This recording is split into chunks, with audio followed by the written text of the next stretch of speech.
ito po ulit ang update natin para sa lagay ng ating panahon ngayong hapon po ng August 18, 2023 na kung saan sa ngayon ay patuloy pa rin ang pag-iral ng habagat sa malaking bahagi ng ating bansa na dahilan pa rin ng mga pulo-pulo na mga pag-uulan na madalas po natin na nararanasan sa iba't ibang lugar. Sa labas po ng ating area of responsibility ay may 2 LPA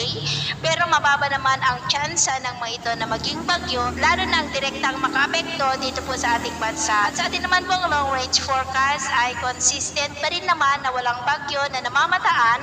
na tatawid dito sa ating bansa hanggang sa matapos ang buwan na ito,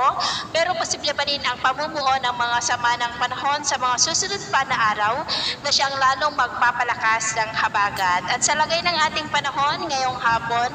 ay patuloy pa rin ang maulap na kalangitan na may mga pulupulong pag-ulan sa may extreme northern Luzon, ilang bahagi ng Ilocos Region, Cordillera, Cagayan Valley, ilang bahagi ng Central Luzon, Mimaropa, Bicol Region, Panay Island, Negros, Cebu, ilang bahagi ng Bohol, Southern Samar, Eastern Samar, Sulu Archipelago, Zamboanga Peninsula, Northern Mindanao, Surigao del Sur, Sorsogon at ilang bahagi ng Davao Region na posibleng magtuloy-tuloy